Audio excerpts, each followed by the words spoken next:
Today I have a Curb Shop magazine table makeover for you. I got to test out some new paint colors. I got to test out an adorable decoupage paper, which I wouldn't normally use. That's the fun thing about working on Curb Shop pieces.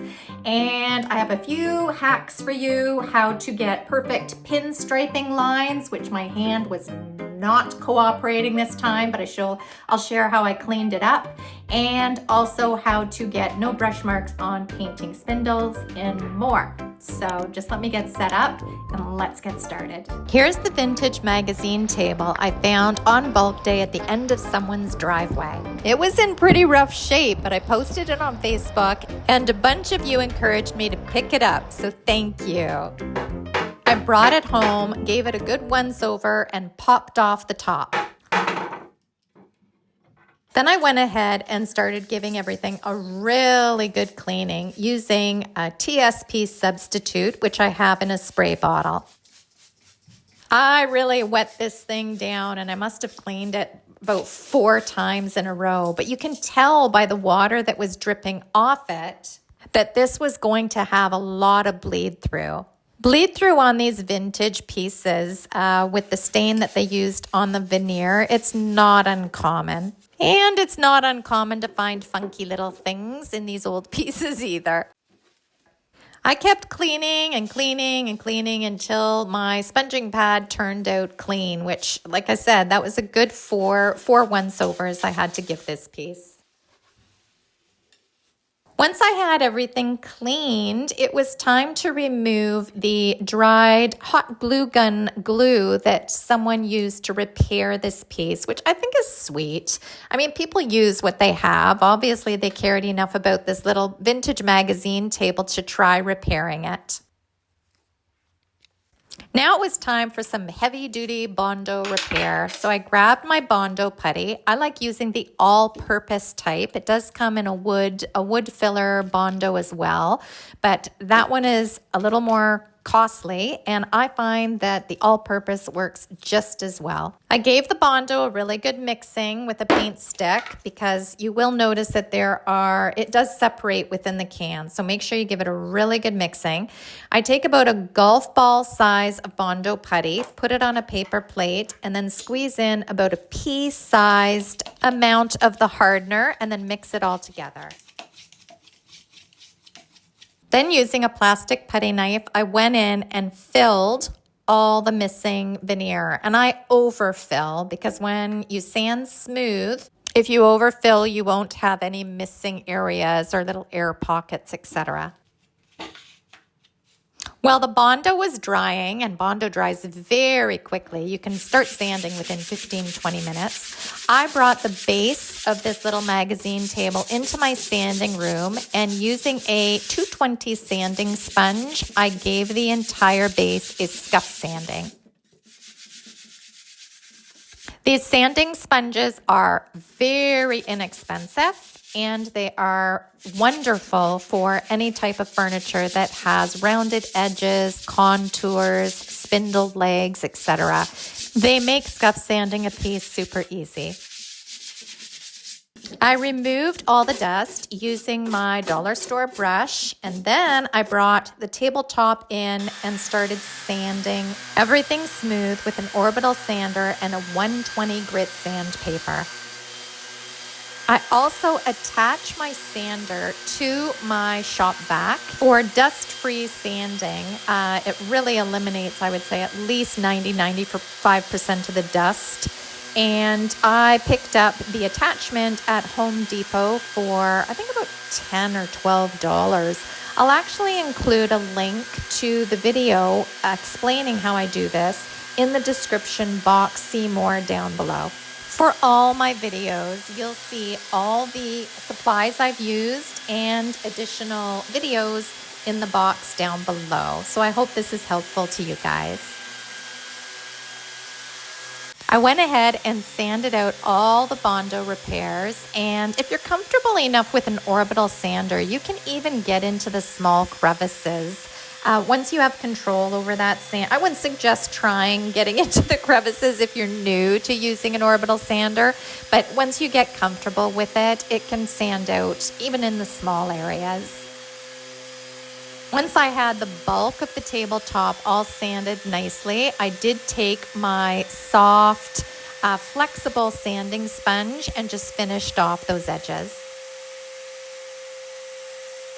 Then I removed the bulk of the dust using my dollar store brush, brought it back into my paint room, and removed all the rest of the dust using a tack cloth. If you don't have any tack cloths in your work area and you work on furniture on a regular basis, I highly recommend them. I buy my tack cloths in packs and they last me for at least a year because they are reusable. So I fold them over to a fresh side and use the same cloth several times on several makeovers before I throw them away. And if you're anything like me and you don't like the tacky feel of them, which I hate the feel of them on my bare hands, I always leave the plastic wrap on them and or use gloves, or in this case, both. Now, before I finished the glue up repair that was needed to reassemble the table, I went ahead and rolled on a coat of bonding Boss primer on this entire table. And the reason being is I knew there was going to be a lot of bleed through issues, and I wanted and needed this primer to have ample time to work its magic. Unlike BIN shellac-based primer, where you can prime and paint within an hour, this water-based primer, which does not have any odor, which is fabulous, and it's also easy cleanup, but it is recommended to apply a coat, let it dry for a couple of hours, and then apply another coat and let it dry for 24 hours for the stain blocker to take effect. The top was definitely showing evidence of bleed through even after the first coat was applied. So I moved on using my roller and the Bonding Boss primer. I went ahead and gave the entire piece a coat of primer. I let it dry for a couple of hours and then came back down and gave everything a second coat.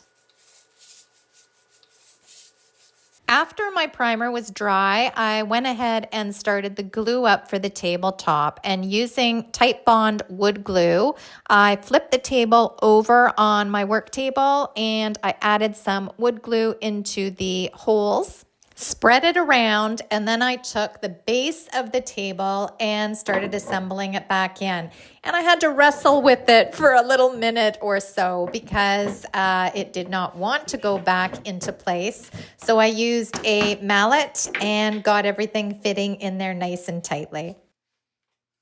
I let that glue up repair dry and left everything overnight. I came back down the next morning and I still saw evidence of bleed through. So I ended up giving the tabletop a third coat of primer. I let everything dry, and now on to the fun part. Dixie Belle has come out with 7 new colors in this gorgeous Southern Roots collection. I picked Magnolia Chalk Mineral Paint for this table. Magnolia is this beautiful spring, delicate, creamy off-white. I painted 2 coats to cover the entire table. So I wouldn't get any brush marks on the spindle legs. I used my slap it on paint technique.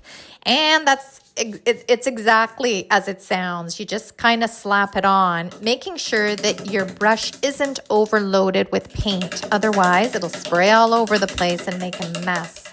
I will also include this video sharing the slap it on paint technique in the See More description box down below. Now, part of the fun of working on a curb shopped piece is that I can just get creative with it and try new paint colors, try different techniques, and maybe try different decoupage papers or items that I wouldn't normally gravitate to.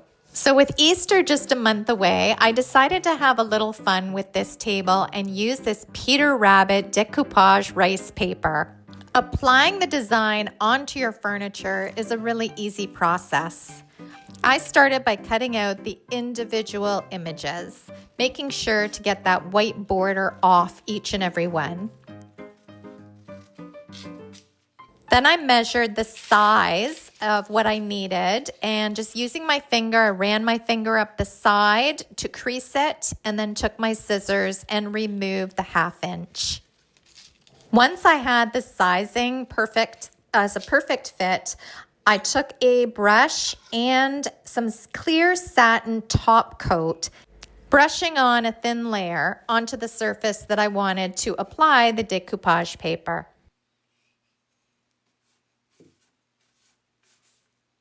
The paper sticks to the wet top coat really nicely. So once I had that in place, you apply another coat on top of the paper. I smooth everything out with my brush, and here I am making sure that the top gets some clear coat on it as well, because that'll make it extra easy for me to sand off these edges. I applied another coat of the clear satin top coat onto the front, and then went ahead and adhered the Peter Rabbit graphic. Isn't it cute?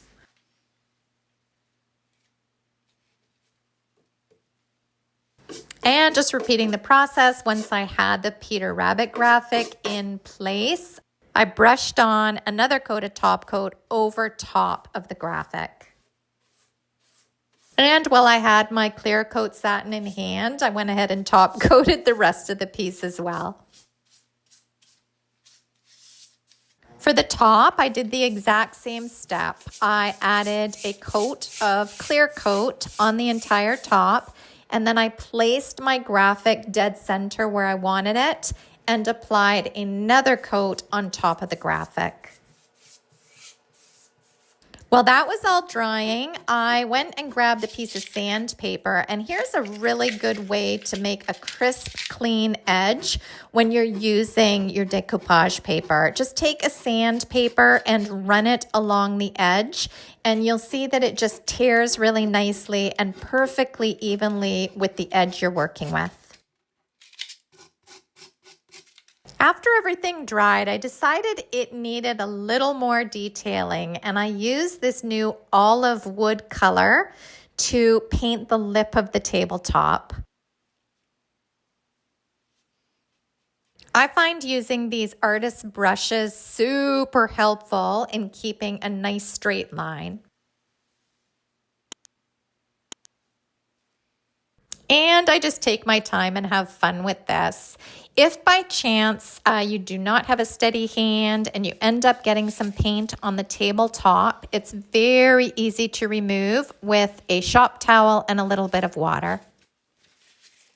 Using the olive wood, I also went in and started pouncing some color in and around the graphic on the front of this piece because I wanted to blend it in nicely. Paint is a wonderful way to do this. And I like this olive wood so much, I decided to paint the entire front in it as well. It is such a beautiful, soft, subdued green. To blend the top graphic in, I used the magnolia, and I just pounced it around the edges so they would blend in as well. Aren't these bunnies adorable? So now I was feeling confident about using this olive wood paint and getting into all the details. So I decided I wanted to put the olive wood in the creases on the legs. This did not go very smoothly for me because for some reason my hand just didn't want to stay steady. I think it was the angle that I was working on. But I came up with a really good hack on how to fix this and get a nice clean line. So I went in with a little artist brush. I applied the olive wood into the creases, and I didn't really care too much if it wasn't staying in the creases. Then to clean it up using a damp shop towel or paper towel, I took it and wiped it down, and then using a dry soft cloth, I cleaned up the excess. This left the olive wood in the creases and looking like cleaner pinstriping. For the final detail to give the magnolia a really nice, perfectly clean look again, I just took my larger artist brush and just ran it lightly across the edge of the leg. And this way it just cleaned up any of the green that was not where it was supposed to be. This is a great little hack if you ever want to paint detail pinstriping into grooves. And if you don't have a steady hand, like I certainly didn't this time, it's an easy way to clean things up. So I let everything dry and she was all finished. And just as a reminder, here's the before.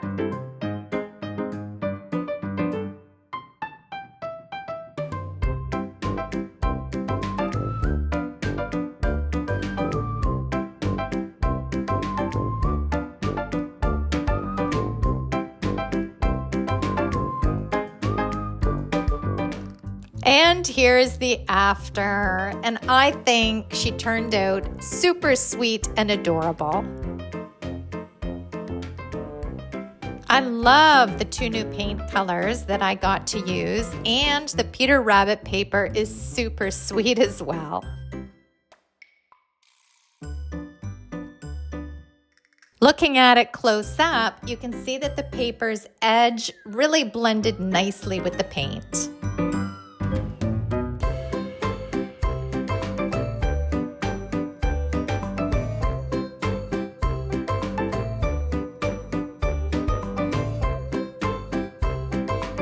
This curb shop makeover put a big smile on my face, and I hope it put a smile on yours as well. Hope it's also inspired some ideas for you and your makeovers. Please feel free to like and subscribe here on YouTube.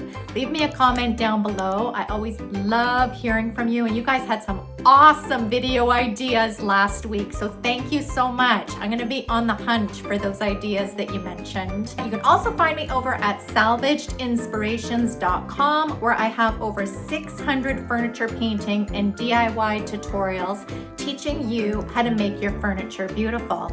And be sure to sign up for the free email list. You get everything current right into your inbox, and it's free to do.